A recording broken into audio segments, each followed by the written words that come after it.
Prisão Becora Cadatina sempre realiza festeja Natal Hamutu, Hanessa Mostinang.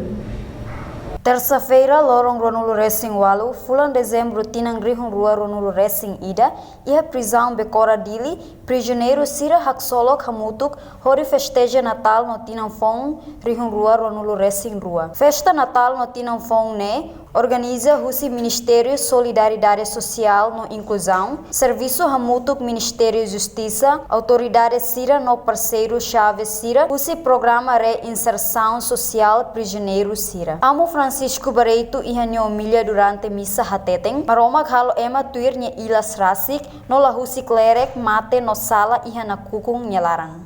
Maroma nya liafuan, hola ishi ida. Ne susar te deve si tat comprende.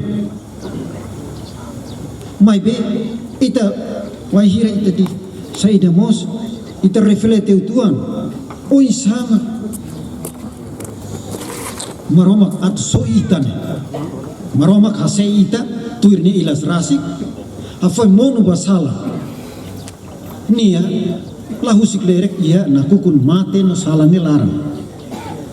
Hori ulu queda sira iha ona predição kona ba saída mak atu moço iha tempo Messias ne, no saída mak Messias atu halo momento neba. Tamba ne, amo Francisco husuba prisioneiro sira, atu fier na fating maromak, li husi reza hadomi malu no moris iha paz. Antes ne, iha lorong sanulu racing neng, fulan dezembro, MSSI organiza Natal no tinang fong hamutuk iha prisão suai, no lorong Ronulu Racing Rua, fulan dezembro, iha prisão Gleno Hermera. Reportagem Ana Rosária, Vinícia Martins, Televisão Timor Pós.